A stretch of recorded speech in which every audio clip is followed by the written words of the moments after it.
Sejam muito bem-vindos a mais um Ousadia Podcast. E no episódio de hoje eu vou bater um papo com o Marcelo, ele que é engenheiro civil, educador financeiro, e o meu repertório de piadas no começo do podcast acabou porque eu gastei com o primeiro engenheiro que veio aqui.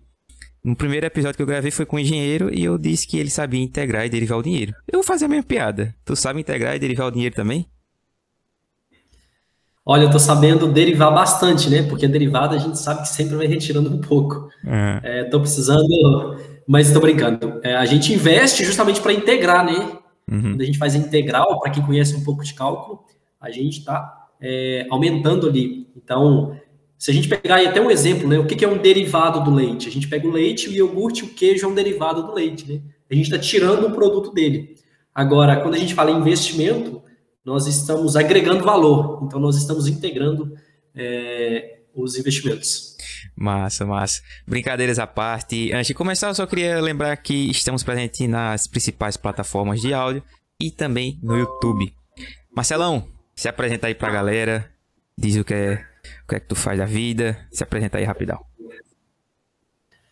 Bom, meu nome é Marcelo Chagas, eu sou engenheiro civil de formação, sou professor também, eu dei aula aí no Instituto Federal, dei aula no Senai. Eu trabalho também com o mercado financeiro, tá? Eu tenho alguns anos aí que eu já invisto e criei um canal no YouTube para falar um pouco mais de investimento, porque quando eu comecei a investir, a maioria das pessoas ao meu redor não investiam. E amigos, parentes, e essas pessoas tinham essa necessidade. Muita gente me perguntava, como que faz para começar? Como que faz? Quais os primeiros passos? E no início, eu ajudava ali pontualmente. Mas depois eu vi que as dúvidas eram quase que as mesmas, de todas as pessoas. Então, devido a isso, eu resolvi criar um canal no YouTube e a minha página no Instagram para focar em responder essas perguntas. Então, eu faço basicamente isso, toda semana a gente faz lives, para levar esse conhecimento de como começar a investir para as pessoas, porque esse ramo de educação financeira, ele infelizmente não é ensinado nas escolas, né? Infelizmente. A gente aprende português, matemática, o que é uma mitocôndria, fórmula de Bhaskara, qual a capital da Nicarágua, mas a gente não aprende como cuidar do nosso dinheiro, né? E ninguém vai viajar para Nicarágua todo ano, mas todo mundo trabalha com dinheiro sempre. Então, educação financeira é extremamente importante. E a gente não tem isso. Então, esse foi um dos motivadores que me fez criar essas páginas aí para a gente levar um pouco mais de educação financeira. Aí tu era professor de quê? Eu dei aula em vários locais, tá? Eu dei aula no Instituto Federal de Minas Gerais para o curso de edificações e curso de mecânica. Então, eu dava disciplina de cálculo estrutural, projeto, estruturas em aço, desenho, enfim, várias disciplinas. Depois eu também dei aula no Senai, eu dei aula para o curso de pedreiro de alvenaria e pedreiro de acabamento. Hoje eu estou no Senai da cidade de BH, com um curso lá que envolve várias disciplinas, instalações hidráulicas, acabamento, revestimento cerâmico, enfim. São várias disciplinas aí nessa área de construção civil. Então esse é meu trabalho CLT, vamos dizer assim. Entendi. Aí, no caso, tu ainda trabalha com isso. Aí divide com a educação financeira. Sim, exatamente. Eu tenho pelo menos 2 trabalhos. Aí, me diz uma coisa. Tu se formou quando? Em que ano? Em engenharia civil? Só pra ter uma ideia. Eu formei em 2015. Eu iniciei em 2011. O curso são 5 anos, eu me formei em 2015. Caramba, velho. Se formou no tempo... Massa, hein? Porque eu tô cursando engenharia de produção e tá complicado, principalmente nesse momento EAD, velho. Tá difícil demais. A engenharia, de maneira geral, já é um curso difícil, né? E aí, na civil, a gente tem muitos cálculos, mas eu não era aquele aluno exemplar dedicado. Eu não era aquele cara que ficava o final de semana inteiro estudando. Nunca fui assim. Mas eu era aquele cara que entrava na sala de aula e estudava na sala de aula. Eu aproveitava aquele momento, porque como eu trabalhava o dia inteiro para pagar minha faculdade, eu estudei faculdade particular, mas era eu quem pagava, então eu trabalhava durante o dia inteiro e à noite eu fazia faculdade. Eu não tinha tempo para sair, para ir no bar, E eu valorizava bastante, porque como era eu que pagava, eu não poderia tomar uma dependência, por exemplo, senão eu que ia ter que pagar essa dependência também. E aquele momento dentro de sala de aula, eu utilizava realmente para estudar. Eu extraía o máximo possível dos professores, porque eu sabia que eu não ia ter tempo durante a semana. Aí tu conheceu a maravilha dos investimentos na faculdade ou quando saiu? Quando eu saí, infelizmente, na verdade, eu queria ter conhecido investimento quando eu era um embrião. Talvez seria mais interessante. Quem sabe, talvez hoje eu estaria milionário já. Mas eu conheci depois da faculdade. E, infelizmente, é o que a maioria das pessoas passam por isso, né? As pessoas conhecem tardiamente. Eu falo que todo investidor, ele faz alguns erros, tá? Por exemplo, investe numa empresa errada ou faz alguma movimentação errada. Cada um tem algum tipo de erro, mas todo investidor diz que o maior erro é não ter começado antes. Todo investidor fala que, por que eu não comecei antes, né? Então, infelizmente, a gente tem esse conhecimento muito tarde. E aí, é claro que antes tarde do que nunca, né? Mas eu já comecei um pouquinho ali na casa dos 20 e poucos anos, né? Eu queria ter começado mais cedo. Interessante, porque eu também... eu ainda estou na faculdade, eu descobri o investimento ainda na faculdade. E também é um erro que todo mundo que eu converso, que investe, fala a mesma coisa, velho. Se eu tivesse começado quando era pequeno, ia ser uma maravilha minha vida. Ia ser muito bom. Mas às vezes a pessoa não conhece. E qual foi o teu contato? Teu primeiro contato com o investimento? Foi livro, YouTube? Foi o quê? Palestra? Como foi? É interessante porque às vezes a vida da gente muda instantaneamente. Eu estava em casa assistindo um vídeo, nem sei o que, se era uma música, alguma coisa assim, e apareceu uma propaganda no YouTube de uma corretora, não sei se vou falar o nome, será que eles me pagam um patrocínio aqui? Pagam o merchandising? Não sei. Espero que pague. Espero que pague. Mas é tranquilo falar. Se quiser, se não quiser, tanto faz. Era uma propaganda da Rico, da corretora Rico. Inclusive era o Thiago Nigro que estava fazendo essa propaganda. E falando, né, sobre investimento e tal. E assim, do nada, foi algo totalmente espontâneo. Eu comecei a ouvir, a entender. Eu falei, acho que vou pesquisar mais sobre isso. E aí eu comecei a assistir mais vídeos, entender como que funcionava. Abri conta nessa corretora, na Rico, que foi a primeira que eu comecei a investir. Inclusive, na época, ela ainda cobrava a taxa de corretagem. Depois eu migrei para outra. Mas isso foi o primeiro contato realmente que eu tive. Porque antes disso, a gente tem aqueles lampejos, né? Alguém fala de mercado financeiro, passa na televisão sobre bolsa de valores, só que aquilo é extremamente distante, como daqui na Nicarágua, por exemplo. Então você acha que não é para você, né? Você ouvia falar índice Bovespa tem alta, índice Bovespa tem baixa, e a gente achava que aquilo ali não era para nós, né? A maioria das pessoas pensam assim.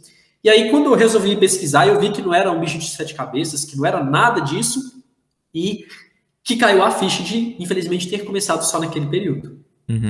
E quando tu descobriu, qual foi, assim, velho, teu motivador pra realmente passar esse conhecimento pra frente?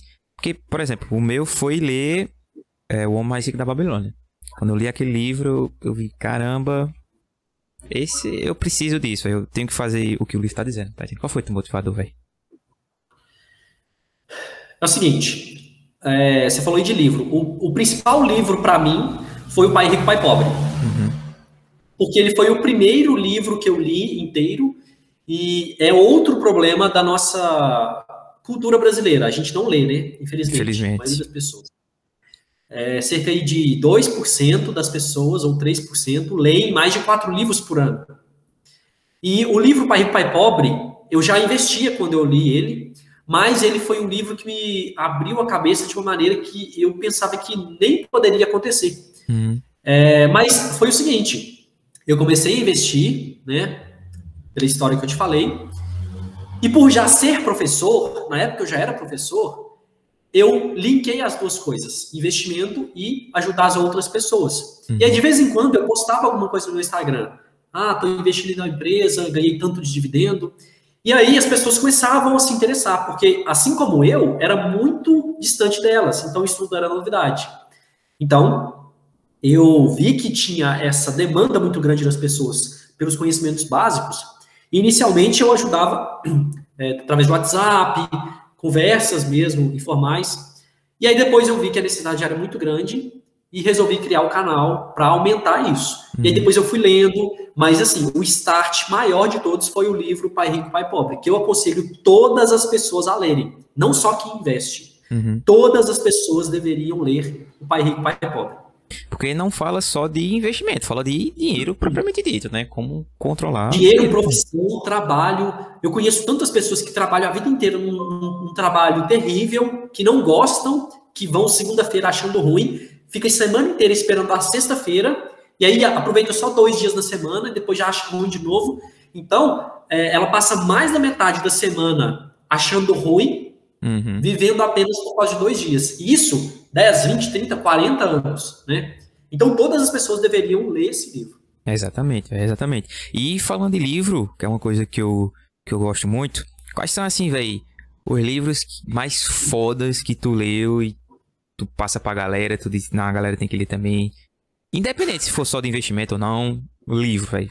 Ó, esse aqui é um livro que é o Investidor Inteligente. Ele é um livro extremamente bom. Não sei se você já leu ele. Não. Ele é um livro, só que ele é um livro pesado. Então, para quem está começando, eu não aconselho. Assim como esse aqui, ó. Eu tô lendo esse aqui agora, que é um dos melhores que eu já li. Antifrágil. Massa. Esse livro, ainda bem que eu tô lendo agora, que eu já tenho uma maturidade de leitura maior. Porque ele não é uma leitura fácil, ele tem conceitos extremamente complexos, mas é uma leitura que enriquece muito. Eu acho que todas as pessoas também deveriam ler. Mas vamos lá por ordem. O primeiro de todos é o Pai Rico, Pai Pobre. Então, o primeiro está na lista de qualquer pessoa, Pai Rico, Pai Pobre. O Homem Mais Rico da Babilônia, que você falou, também é um livro extremamente interessante, tá? Extremamente. E ele fala de conteúdos lá de quanto que eu devo poupar, né? Eu tenho que pensar no futuro, o que eu tenho que fazer daqui para frente. Ele é um livro extremamente interessante. Ele conta uma história ali, né? Então não é só dinheiro, né? Ele conta uma história por trás disso. Eu acho que eu tenho outro aqui. Deixa eu ver se ele tá aqui. Não fala sobre investimento esse aqui. A Revolução dos Bichos é um livro que eu gostei também muito. Tô lendo esse agora. Você tá lendo ele? Ele é um livro que conta uma história também. Então, no início, às vezes, você fica até perdido. Mas ele é muito interessante para a gente falar de economia, de liberdade. Maneiras de... Oi? Liberdade, isso. Mas ele fala também, ele quebra alguns pragmatismos, como, por exemplo, socialismo, né? Exatamente. Será que socialismo dá certo? Né? Será que, dependendo da pessoa no poder, dá certo? Então, ele fala sobre isso. Gostei bastante. Eu gostei bastante também do livro Como Fazer Amigos e Influenciar Pessoas. É um livro muito bom, que ele também não fala sobre investimento, tá? Ele fala de comportamento humano, de como lidar em determinadas situações. E por que eu tô falando de vários livros? Eu coloquei, a partir do momento... Olha só, pessoal, tanto que é interessante. Quando eu comecei a investir, o que é um investimento? É colocar o dinheiro para trabalhar, aumentar o seu patrimônio, tá? Então você vai ganhar mais dinheiro, ponto. Mas, quando eu comecei a investir, eu tive inúmeros benefícios depois disso. Um deles é a leitura. Antes de começar a investir, eu não lia. Depois, eu comecei a ler por gostar de ler, por querer. E não, eu tenho que ler como uma obrigação. Não. É igual aquela pessoa que vai na academia. No início, ela sente ali que é uma obrigação. Mas aquele cara que está 2, 3, 5 anos na academia, se ele não for, ele sente necessidade. Então, quando eu comecei a investir, eu tive a necessidade de ler. E aí eu coloquei metas que todo ano eu tenho que ler pelo menos 10 livros. Né? Se a gente pegar aí que quase nenhum brasileiro, se a gente colocar, acho que são 2 ou 3%, leem mais de 4 livros por ano, né? Você está muito acima da média. Demais. Então eu coloquei pelo menos 10 livros por ano, tá? E aí eu li livros muito bons, livros médios ali, mas toda leitura ela enriquece, ela traz algum benefício. Então eu acho que são esses livros. O primeiro, Pai Rico, Pai Pobre, O Homem Mais Rico da Babilônia. Quem gosta de aprofundar em investimento, O Investidor Inteligente. E um outro que eu li também, que é do Décio Bazin, você já leu o livro dele? Não. Que é Faça Fortuna com Ações. É um livro muito bom também, quem gosta de investimentos. Não falando de investimentos, o Como Fazer Amigo e Influenciar Pessoas e o livro Antifrágil.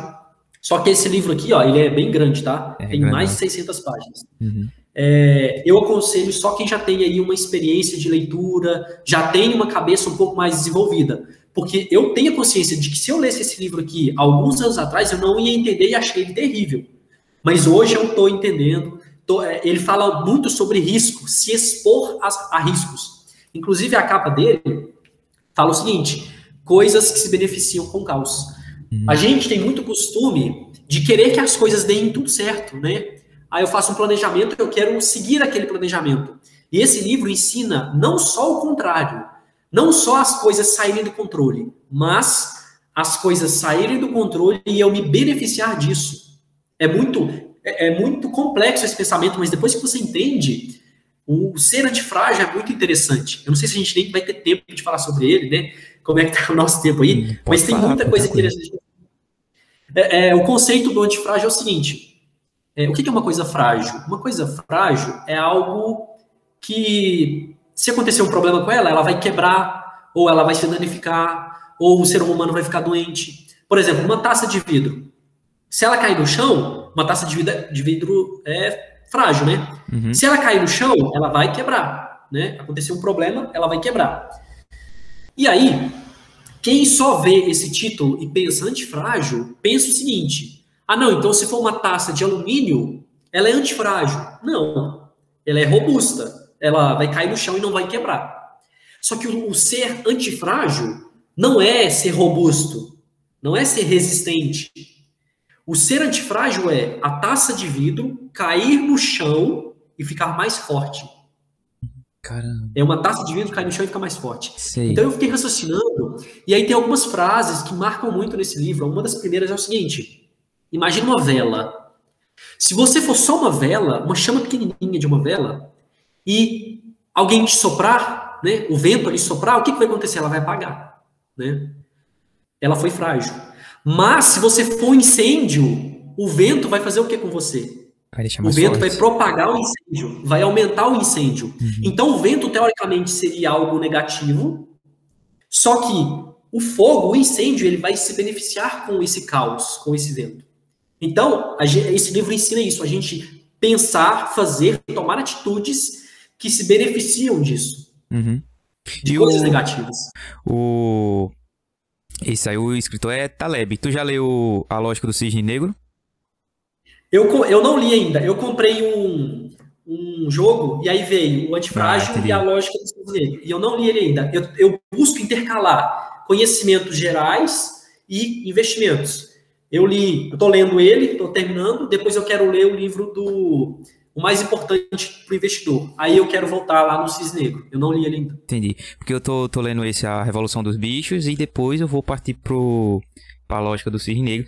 E é um livro que, véi, da leva, do pacote que eu peguei desse mês, é um dos mais hypados que eu tô pra ler, é esse de Taleb. Porque todo investidor, assim, todo influenciador que a pessoa vê na internet fala de Taleb, véi, fala de Taleb. Então, eu acho que é muito importante ler.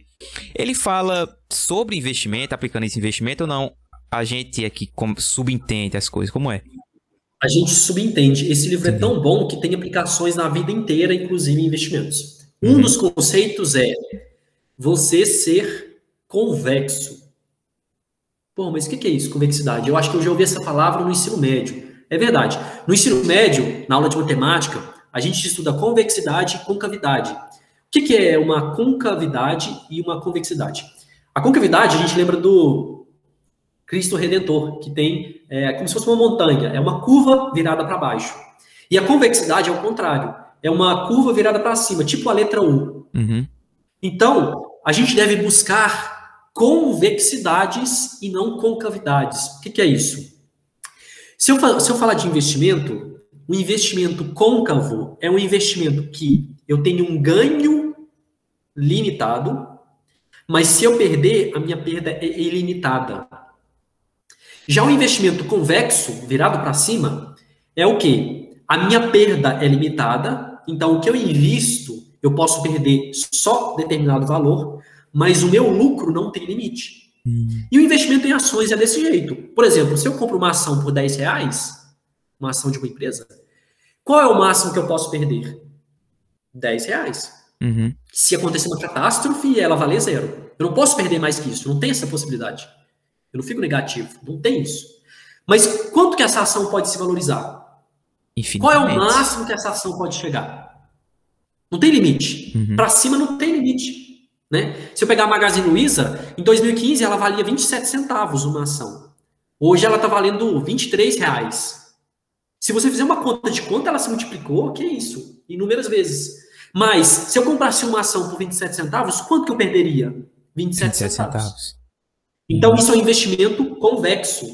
Ou seja, a minha perda é limitada àquele valor, mas o meu lucro não tem limites. Entendeu? E o interessante que muita gente não para perceber essa importância de ler, que realmente a gente percebe coisas que ajudam demais a entender o ecossistema do dinheiro, das finanças, do mercado financeiro. Tu já leu aquele Investir em Ações de Longo Prazo? Não, nunca li. É da mesma lógica que esse Investidor Inteligente. Para quem está começando, não é bom, realmente, porque ele é muito técnico, muito acadêmico, mas ele é interessante demais, pô. Ele fala lá uma parte que é tipo... a gente achar que comprar títulos públicos é mais seguro do que investir em ações. Só que ele mostrou lá estatisticamente que não. É mais seguro investir em ações do que comprar títulos públicos. E isso estourou minha cabeça, tá entendendo? Então, isso, leitura, velho, ajuda demais. Tu já leu Do Meu Milhão? E Thiago? Já li, sim. Foi o segundo livro que eu li. Top. Li o Pai Rico, Pai Pobre e li o Do Meu Milhão.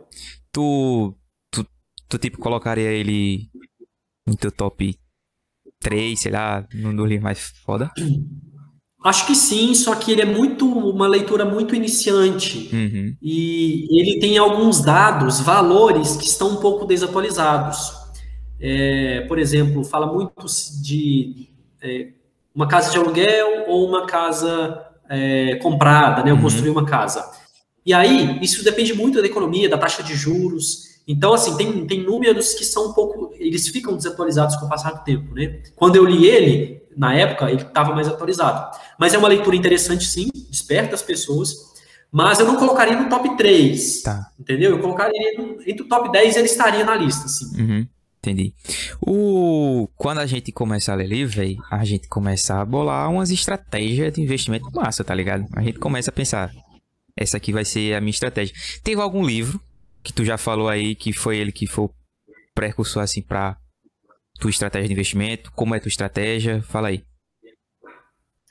Na verdade, não. Nenhum livro impactou a minha estratégia de investimentos. O livro Faça Fortuna com Ações, do Décio Bazin, ele me ajudou um pouco a entender. Mas, eu acho que é o seguinte, o investidor, ele vai desenvolver sua estratégia desenvolvendo. Ele não vai falar assim, eu vou começar a investir amanhã, então hoje eu vou bolar minha estratégia. Não acontece isso. E é bom que não aconteça. Por quê? A gente aprende fazendo. Então, existem várias estratégias. Uma estratégia voltada para investimentos mais arriscados, uma estratégia mais conservadora, uma estratégia voltada para receber rendimentos mensais, uma estratégia focada em aumentar seu patrimônio, mas aí você corre mais riscos. Então, isso tudo você só aprende fazendo. E não é do primeiro dia, no primeiro mês, não. Isso é gradativo. Inclusive, eu já tenho alguns anos que invisto e tenho mudado constantemente a minha estratégia. Eu tenho focado mais em aumentar meu patrimônio, eu tenho focado mais em fazer o meu dinheiro crescer do que ter uma renda recorrente, tá? Mas isso é uma questão de estratégia. E isso eu aprendi na prática, tá? No fazer. Inclusive, eu todo ano coloco metas. Coloco 5 metas anuais. Então, uma delas é ler 10 livros, que eu já falei aqui, algumas outras pessoais, trabalhar e tal. E uma das minhas metas para esse ano é escrever um livro. Massa, e nesse livro que eu quero escrever, eu quero colocar estratégias de investimento. Porque eu nunca li um livro que fale de várias estratégias possíveis que eu poderia adotar. Então, eu quero uma estratégia mais conservadora. Eu quero uma estratégia de receber rendimentos mensais. Eu quero uma estratégia de foco no aumento do meu patrimônio. Eu tenho um e-book, eu já fiz um e-book ano passado, mas eu quero fazer um livro mesmo, tá? Eu quero ver se eu faço um livro, se eu consigo. E aí ele vai falar de conteúdos técnicos e no final eu quero fazer essa parte mais psicológica, né? Porque investir não é só conhecimento técnico. Dirigir um carro não é só passar a marcha, girar a chave e virar o volante. Você tem que fazer isso e também prestar atenção no trânsito, saber a legislação, saber onde que é placa de pare. Então, investir tem um conteúdo técnico, mas tem um conteúdo psicológico. O que você deve fazer em relação ao mercado, várias situações diferentes, né? Então, isso eu desenvolvi com o passar do tempo. E foi interessante tu tocar nesse ponto, porque realmente, quando a pessoa vai começar, a pessoa pode pensar, não, eu segui essa estratégia aqui até o final. Mas é interessante que quando eu fiz meu perfil de investidor, nas corretoras que eu abri conta, deram que eu era conservador.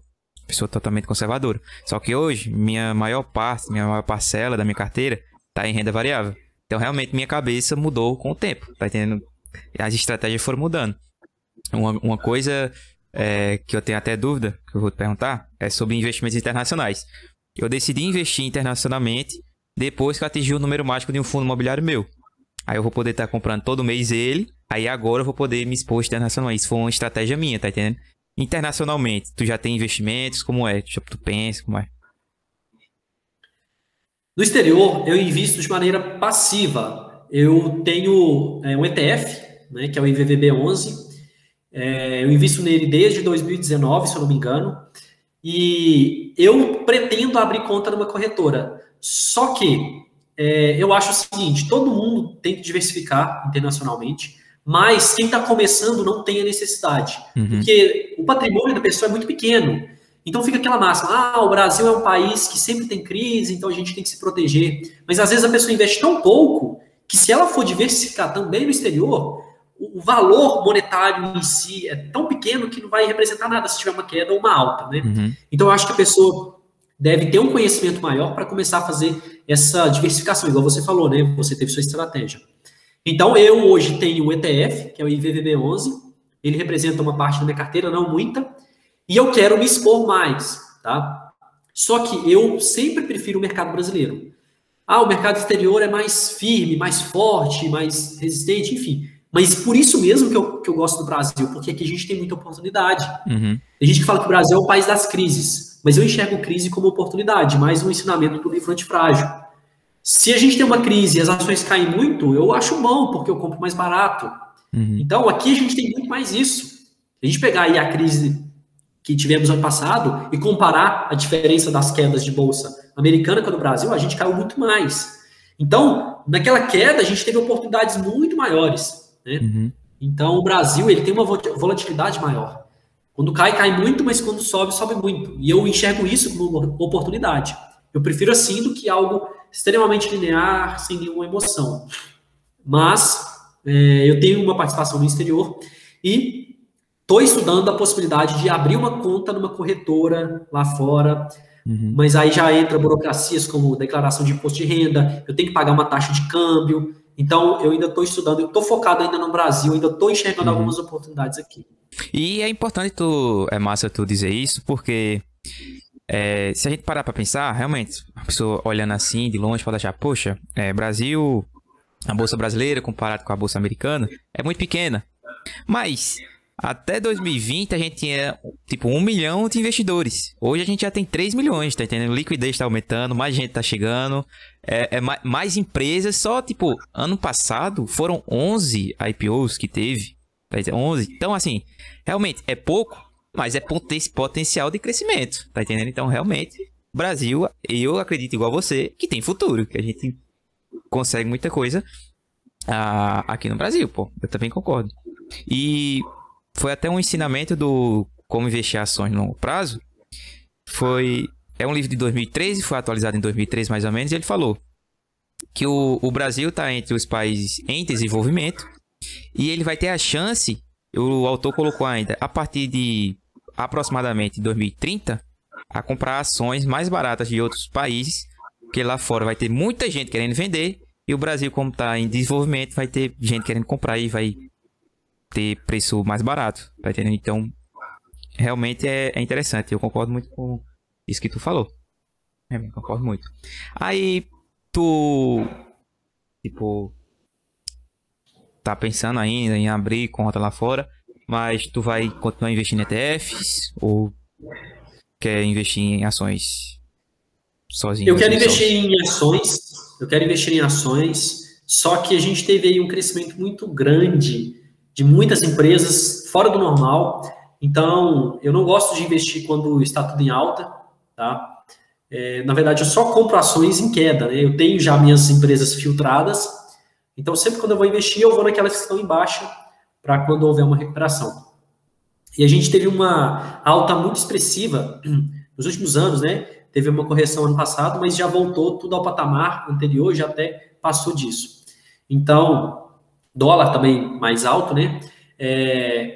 Eu, por enquanto, prefiro focar mais aqui no Brasil. Então, em torno de 95% do meu investimento é todo aqui no Brasil. Tem gente que adora falar que, mas o Brasil é em crise, não sei o quê, mas eu prefiro acreditar no Brasil, tá? Por enxergar possibilidades e também por contribuir. Porque imagina se todos os investidores tirassem o dinheiro daqui e levassem para fora. A gente não teria nem economia, não teria uma bolsa de valores. Então, eu prefiro confiar no Brasil do que confiar mais em outros locais. Essa é a minha visão, pode ser mudada e não tem problema nenhum, eu posso mudar de pensamento depois, mas hoje eu enxergo dessa forma. Bitcoin, tu tem Bitcoin? Não. Não, porque não quer, não gosta, ou não? O que é que tu acha? Bom, Bitcoin não é um investimento, né? Bitcoin é um ativo especulativo, né? Se a gente for parar para analisar corretamente. E não tem como fazer uma análise, né? Por exemplo, como que eu vou fazer um valuation de uma ação? Como que eu vou saber se é uma ação cara ou barata? Eu vou pegar o fluxo de caixa dela, quanto que ela gera de lucro, qual a expectativa de acordo com a demanda, com aquela... com que ela está inserida na economia, e aí ela tem ali o histórico de lucros. Agora, o Bitcoin ele não tem como fazer um valuation, não tem como eu saber se ele está caro, se ele está muito caro, se ele está extremamente barato. É algo também que eu já falei várias vezes. Futuramente eu posso mudar de opinião e comprar, não tem problema nenhum, mas hoje eu não enxergo como uma oportunidade, por alguns motivos. O primeiro, é isso que eu falei, de não ter como saber se ele está caro ou barato, é só especulação. Exatamente. Então, se um cara de outro país faz um Twitter e faz ele cair 10%, ou se ele faz um Twitter e faz ele subir 10%, você vai ficar muito na mão, né? Você não consegue saber realmente se é válido isso ou não. Imagina, você ficar refém de um Twitter, né? E outra coisa, muitos países estão se movimentando para a tecnologia do blockchain, né? Que está por trás ali do Bitcoin. Eu acredito na tecnologia em si, tá? Eu acho que os governos devem fazer alguma coisa e alguns países já estão se movimentando para não aceitar o Bitcoin. Até porque ele é irrastreável, né? Ele é interessante por isso, não tem como fazer uma rastreabilidade dele. E aí pensa o seguinte, a gente tem vários escândalos de corrupção, né? E os caras vão lá na conta, mala com dinheiro e tal. Se o Bitcoin for extremamente utilizado, não tem como fazer isso. Então imagina a quantidade de desvio de verba que pode acontecer, a quantidade de, sei lá, dinheiro que pode ser movimentado sem a autonomia de um banco central. Então, os governos, eles não querem isso. Se a gente falar de autonomia de governo, pensando uma análise macroeconômica, fora do investimento, mas uma análise macroeconômica, os governos não têm interesse nisso, né? Inclusive, a China já tem proibido algumas questões assim. Por isso, eu acho que talvez até os próprios países criem algum, mas eu acho que não vai ser aceito mundialmente. Essa é a minha visão, por esse motivo de não ser rastreável, né? Então, por exemplo, como que eu vou fazer a declaração de imposto de renda? O governo arrecada muito com a declaração. Agora, se eu tiver Bitcoin, ele nem sabe quanto que eu vou ter, né? Porque é descentralizado. Esse é mais um dos motivos que eu não tenho Bitcoin. Eu sei que muita gente tem, algumas pessoas ganharam dinheiro, esse ano já deu uma queda muito grande, muita gente que entrou na onda e perdeu dinheiro e tal. Mas eu prefiro ficar de fora, tá? Essa é a minha opinião. Entendi. É interessante quando tu falou que não é investimento. Realmente, muita gente não se atenta a isso. Muita gente só vê as notícias, cresceu tanto e tal. Tu já leu Crash, Uma Breve História da Economia? Não li. Ele fala muito do... Ele fala de dois tópicos. Um da história das tulipas. Tu já ouviu essa história das tulipas na Holanda? Que a galera perdeu muito dinheiro. E ele relaciona com o Bitcoin. Ele falou, realmente, até agora, até que prova o contrário, o Bitcoin é uma tulipa. As pessoas só estão comprando para vender para as outras esperando se valorizar, não para ser uma moeda de verdade, tá entendendo? E esse, igual tu, era meu pé atrás com Bitcoin. Era meu pé atrás. Será que vai ser realmente uma moeda ou vai ser só o pessoal que vai comprar e vender para pro outro, tá ligado? Eu tenho uma parcela bem pequena se comparada a toda a minha carteira, tá ligado? Não chega nem a 1%, eu acho, mas eu tenho. Eu resolvi me expor, tá entendendo? Porque vai que resolve ser uma moeda de verdade e atinge, não sei, eu tenho uma pequena parcela, tá entendendo? Você está antifrágil a isso. Ou seja, se você perder, se virar zero, menos de 1% da sua carteira vai virar zero. Ou seja, é uma perda limitada. Mas e se ele dobrar de valor por 10 vezes? Você, de 1%, você vai para 10% lá da sua carteira, né? Então, ele vai subir muito. É um ponto positivo dele, né? Ele é algo antifrágil. A perda é limitada, mas o ganho é ilimitado, né? Ele é convexo. Mas, assim, eu não quero por enquanto, tá? E eu defendo quem quer. Eu não acho extremamente ruim, eu não sou genérico com isso, não. Entendi. E um gancho que tu deu aí, que eu achei massa, foi a questão do tweet. O que tu achou de toda a situação, velho? De toda a situação do Twitter, que Elon Musk publicou, tal, subiu, desceu. O que é que tu acha? Que a galera disse que ele manipulou o mercado. Qual é a tua opinião? Cara, eu acho que é muito instável isso, né? Imagina se toda vez que um famoso gostar de alguma coisa, subir muito. Aí ele desgosta dessa coisa, cai muito. Por isso que eu disse que ele não é investimento, ele é um ativo especulativo, porque é especulação. Se tem muita gente comprando, falando bem dele, ele vai subir, depois ele vai cair, não tem um fundamento por trás dele, né? Não tem uma empresa. Porque quando a gente compra ação, não é um bilhete de loteria, é uma empresa que você é sócio. Você é sócio de uma empresa que gera lucro, gera emprego, gera renda. Agora, um ativo especulativo, assim como, por exemplo, o ouro, né? Não tem algo por trás dele. O Bitcoin é, entre aspas, o ouro, né? Só que o ouro já se provou no tempo, o Bitcoin não. O Bitcoin é muito novo. Então, eu acho que ficar refém disso é muito instável, né? Aí o governo chinês faz uma legislação, cai. Aí depois El Salvador fala que vai aceitar, aí sobe. Então, assim, coisas que são movidas a notícias é muito relativo, né? Agora, se você pegar uma empresa, tem algumas notícias que impactam, mas existe algo por trás disso. É uma empresa, gera lucro, tem empregos, tem maquinário, tem patrimônio ali por trás. Então, existe, aquilo é algo existente, né? É um ativo existente. E o que eu acho foda de toda a situação do Bitcoin com Elon Musk é o seguinte, velho. É tipo, tem o pessoal que compra, aí viu ele postando que vai comprar e diz, poxa, eu vou comprar. Aí viu que ele postou que vai vender, poxa, eu vou vender também. Aí perdeu dinheiro e tal. Aí depois fala que ele manipula, aí depois ele diz, não, repensei, vou comprar de novo. Aí vai lá e compra. O que eu não entendo muito é essa galera, tá entendendo? Que vai muito com a onda. Véi, particularmente, ele pode ter manipulado o mercado. Ele pode ver se foi a vontade dele. Mas eu acho que a culpa maior não foi nem dele, tá entendendo? Foi da galera que seguiu só. Porque Exatamente. Não tem necessidade de seguir, velho. Então, e até por isso, eu acho que a maioria das pessoas que tem Bitcoin, elas estão expostas erradamente, tá? Compraram porque subiu, só. Não compraram pelo fundamento. Bitcoin é uma moeda descentralizada que pode ser futuramente uma grande moeda de transação nacional, amplamente recebida pelos países, e que o governo não consegue colocar a mão. Né? Um fundamento aí que a gente poderia falar. Não. Bitcoin subiu, vou comprar. Caiu, vou vender. As pessoas só pensam nisso. E se a pessoa se pergunta, será que está na hora de comprar Bitcoin? E eu já recebi perguntas assim, Marcelo, será que eu compro Bitcoin?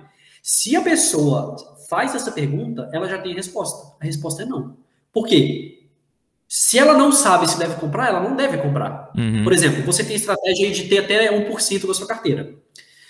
Se o Bitcoin cai e representa só 0,01% da sua carteira, você já tem a resposta. Você quer ter 1%. Se ele caiu e está representando pouco, está na hora de comprar para rebalancear a sua carteira. Ponto. Você tem essa estratégia. Agora, a pessoa não sabe. Ah, quanto que eu tenho que ter? Não sei. Será que está na hora de comprar? Está subindo, está caindo? Então ela não deve comprar, porque ela não tem nem essa informação, ela não tem a estratégia de investimento adotada.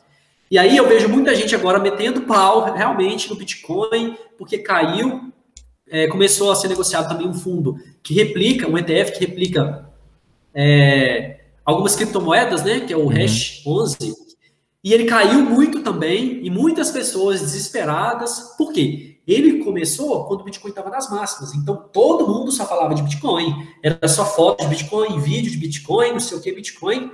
Aí caiu, todo mundo ficou ali quietinho e caindo, não para de cair. Então, essas pessoas que fazem isso, que compram porque subiu, elas estão investindo erradamente. Né? Você tem que ter estratégia. Ó, eu, Marcelo, quero ter 2% em Bitcoin, ponto. Caiu, está representando 1,5%, tem que comprar. Ponto, é isso, essa é a estratégia. Assim como a minha estratégia em ações. Eu tenho uma porcentagem em cada empresa. Recentemente, eu tenho Banco Inter, eu tenho ações do Banco Inter desde 2019. E o Banco Inter, ele estava representando muito da minha carteira de investimento. Muito, mas não porque eu investi muito. Eu investi o tanto que eu estava disposto a investir. Mas como ele subiu muito, ele me deu mais de 400% de rentabilidade, o que eu tive que fazer? Eu vendi um pouco, porque ele já estava representando muito na minha carteira. Então, se tivesse uma queda, grande parte da minha carteira caía. Então, eu vendi boa parte de Banco Inter, mais ou menos 60%, mantive 40%, para realocar em outros ativos, para equilibrar a minha carteira. Tá? Então, essa é a minha estratégia. Se a pessoa não tem uma estratégia, ela está fadada a fazer uma operação errada. E isso é um grande problema de mentalidade, tá? Eu acho que falta um pouco de mentalidade na galera. E até isso que eu queria falar agora, velho. Qual o problema maior, sei lá, os problemas que decorrem dele, que tu acha que trava mais a galera a entender o real motivo dos investimentos, tá ligado? Tipo, começar a pensar no investimento, não só colocar o dinheiro esperando ele render, tá ligado? Porque, por exemplo, eu moro no interior de Pernambuco e aqui é difícil falar de investimento, tá entendendo? Não tem, tipo, em alguma esquina aqui uma assessoria de investimento. Não tem, tá? Então é muito difícil. Então a galera, culturalmente, é difícil falar de investimento, tá entendendo? Culturalmente já é um problema. O que é que tu acha? Qual é a tua visão? Exatamente. Eu falei aqui no início que o Brasil é culturalmente fraco em finanças, né? Então a gente já tem esse problema, e principalmente se a gente mora afastado, né, dessas regiões que tem alguma possibilidade de conhecimento sobre isso. O que é o pensamento? As pessoas normalmente têm medo, tá? Por terem ouvido algumas coisas. Eu conheço fulano que perdeu tantos numa pirâmide financeira. E aí engloba investimento, pirâmide financeira, Bitcoin, tesouro, como se fosse tudo numa bolsa só. E aquilo ali é arriscado. Então, esse é o primeiro pensamento. Isso trava as pessoas a começarem a investir. E tem o outro que a gente tem aqui a pessoa que não investe, a gente tem aqui a pessoa que tem conhecimento e investe corretamente, e a gente tem aqui as pessoas que fazem coisas arriscadas. O problema maior é quando a pessoa sai desse patamar e vai direto para esse. Então, ela não sabe nada, quer investir sem conhecimento. Então, ela não passa esse processo de conhecimento. Ela já vai querer, de uma vez, ganhar dinheiro rápido. Tá? E aí a gente tem um problema maior do que o anterior. Então, é melhor uma pessoa que não investe do que uma pessoa que quer investir sem conhecimento. Porque ela vai investir sem conhecimento, ela vai perder dinheiro, ela vai ficar com raiva de investimento e vai falar para todo mundo isso. E aí ela vai influenciar outras pessoas que investimento é ruim. Então, vamos lá. A pessoa que tem conhecimento sobre isso, ela vai começar a investir. Ponto. Isso é algo inevitável. É inevitável a pessoa que tem conhecimento sobre investimento começar a investir, tá? E aí, tem gente que acha que já sabe muito e aí já quer meter a cara de qualquer forma, né? Por exemplo, uma pessoa que não sabe dirigir, ela vai entrar na autoescola. Só que antes de entrar na autoescola, ela pega um carro de Fórmula 1. Mano. Tem chance dela dirigir bem? Tem, mas é improvável. Provavelmente ela vai fazer uma besteira e vai bater. A pessoa que não sabe investir, ela deve comprar Bitcoin? Ela deve meter de cara nas ações? Não. Ela deve buscar conhecimento, ela deve estudar investimentos em renda fixa, ver o funcionamento de tesouro. Se quiser arriscar mais em renda variável, começar por fundos imobiliários, que são menos voláteis, menos arriscados. Começar com ações, investimento no exterior, criptomoedas, uma pequena parte, e gradativo isso. Ela tem que entrar na autoescola, fazer aula técnica, fazer aula de rua, fazer o exame, ser aprovada, ter experiência, para depois querer tirar uma carteira, sei lá, kart, Fórmula 1, enfim. Depois fazer isso. Agora, tem gente querendo pular etapas, indo lá para frente. Não tem como eu construir uma casa no telhado. Tem que fazer a fundação primeiro, levantar as paredes, fazer a laje para depois ir para o telhado. Então, tem muitas pessoas que estão querendo começar de uma hora para outra e pulando etapas, indo lá para frente. Então, a gente se colocar em nível de risco, a gente tem lá o Tesouro, que é o mais seguro que a gente tem, CDBs. Depois a gente já entra, por exemplo, em renda variável com fundos imobiliários. A gente tem ações. E aí, Bitcoin está lá em cima. É muito mais arriscado, né? E tem muita gente querendo apostar nesse tipo de ativo. Investir não é apostar. Apostar ou você ganha ou você perde. E investir não tem nada a ver com isso. Não é você ganha e você perde. É você colocar o seu dinheiro para trabalhar para você. De vez em quando tem algumas oscilações, para cima ou para baixo. Mas você não está perdendo dinheiro, é um patrimônio seu que desvalorizou. Assim como se você tem um terreno e alguém fala que vale menos do que ele vale, ele está lá, o valor dele é o mesmo, só o preço que alterou. Então, o maior problema é o conhecimento. A pessoa que tem o conhecimento tem a humildade de reconhecer. Por exemplo, eu não tenho Bitcoin, não estudo muito a fundo, e eu não sou a pessoa que conhece mais sobre Bitcoin no mundo. Tá? Se um dia eu quiser, eu vou ter que buscar muito mais conhecimento do que eu tenho hoje. Então, tem que ter essa humildade de saber reconhecer. E eu participo de vários grupos no WhatsApp e a gente vê algumas pessoas assim, acho até arrogante mesmo, de achar que sabe de tudo, falando assim, essa ação aqui não vale nada, ou essa ação vai subir não sei o quê. Tem muita gente que faz isso. E ninguém consegue prever o futuro, né?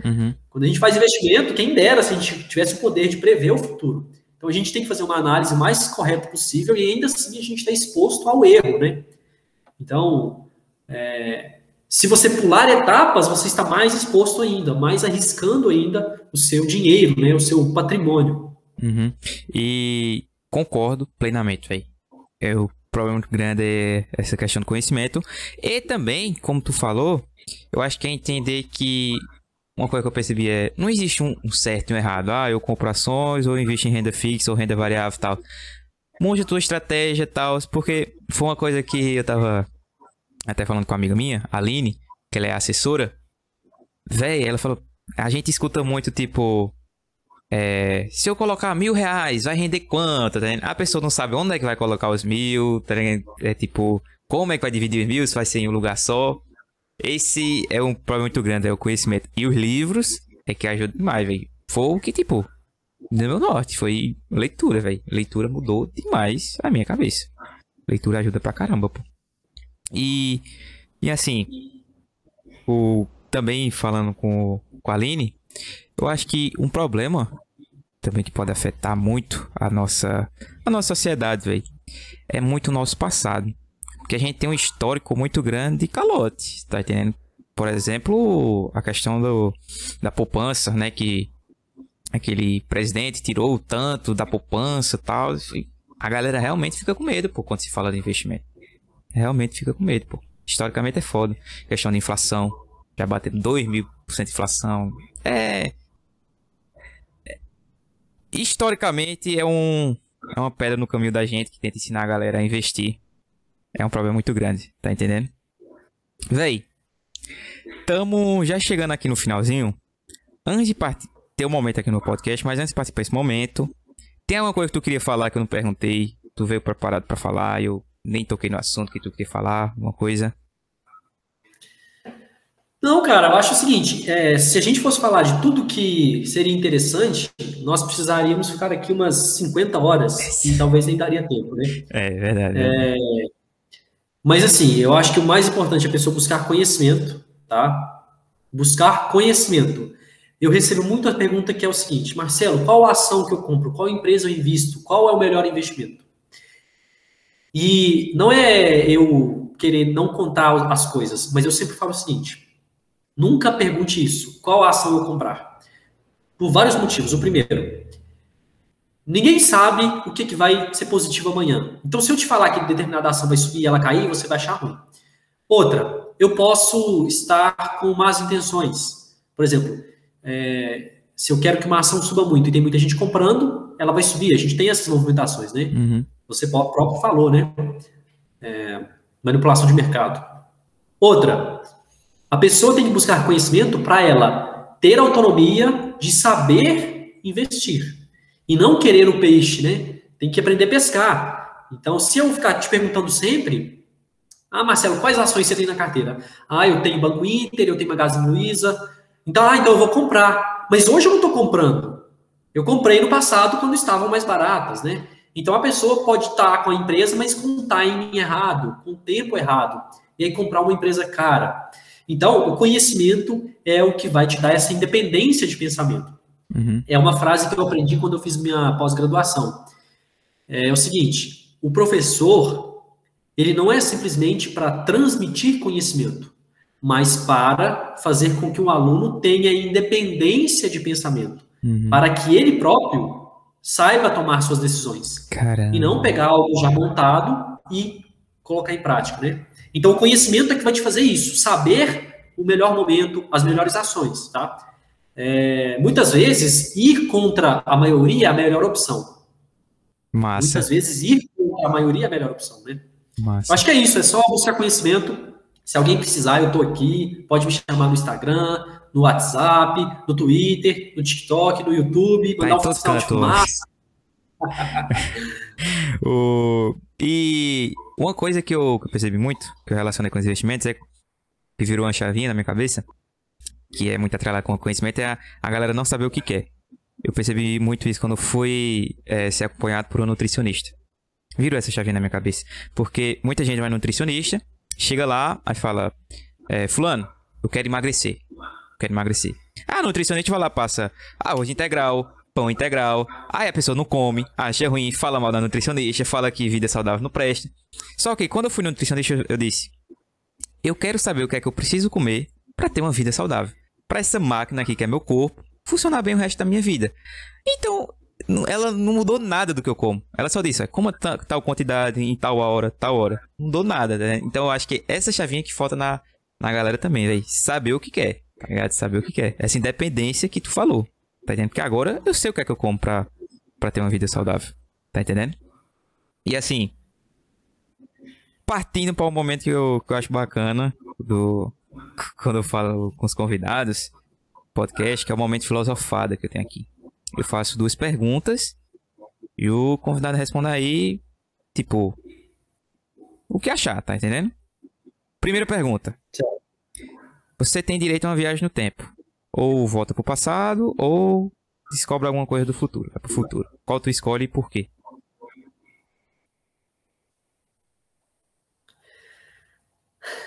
Cara, que pergunta. Filosofada. Eu fiquei atentado aí pro futuro para ver como as coisas aconteceriam. Mas eu acho que deve ser muito ruim saber como as coisas acontecem. Então eu voltaria no tempo, compraria 10 mil ações de Magazine Luiza em 2015. Gostei da sacada. Massa. A segunda, tu já falou aí uma frase, não sei se você vai usar ela mesmo. A segunda é, tu tem direito a colocar uma frase no outdoor, e esse outdoor todo mundo do planeta Terra vai ver. Que frase seria essa? Você não precisa ser rico para começar a investir. Mas se um dia você quiser ser rico, você tem que começar a investir. Bacana, gostei. Essa tem que estar impregnada na cabeça da galera. Eu gosto muito desse momento filosofado. A pessoa fica parada pensando, nem esperava esse tipo de pergunta. É isso que eu gosto aí. É pra esse momento. Marcelo, como é que a galera te acha? Fala aí tuas redes sociais. Meu Instagram é Marcelo Chagas, arroba Marcelo_R Chagas, porque tem um danado de Marcelo Chagas já. O cara nem mexe no Instagram, não tem nenhuma foto, tem 5 seguidores. E desde quando eu criei meu perfil, em 2015, ele não mudou nada, então eu não consigo pegar esse nome. Mas é Marcelo_R Chagas. No Twitter, Marcelo Chagas. TikTok, Marcelo Chagas. E no YouTube, meu canal se chama Engenharia Financeira. Porque como eu sou engenheiro civil e eu falo sobre finanças, o nome do meu canal é Engenharia Financeira. Então, qualquer um dos dois, você pode me encontrar. Massa é que o primeiro convidado, ele era engenheiro civil também, e o nome do canal dele é Engenheiro do Dinheiro. Não sei se tu já viu ele, mas é Engenheiro do Dinheiro. Não conheço, vou pesquisar ele, tem que saber quem é. É lá de Brasília. Gente boa, gente boa. Já gravei o primeiro episódio com ele aqui. Véi, muito obrigado por aceitar o convite, de verdade mesmo. Já falei isso aí. Mais alguma coisa que tu queria acrescentar? Alguma coisa? Não, é o seguinte, se alguém quiser me patrocinar, pode me chamar aqui, eu passo meu Pix, tá? E aí, então... Beleza, véi. Aí, sério mesmo, valeu aí por ter aceitado o convite, é muito bom. Espero que a educação financeira, véi, seja fomentada cada vez mais, beleza? E lembrando, todas as principais plataformas de áudio a gente tá presente, Spotify, Deezer, tá no Break, tá no Apple Podcast, a gente tá no YouTube, tá em todo canto. Você vai encontrar a gente em todo canto, beleza? Pessoal, muito obrigado pela atenção, valeu, até a próxima.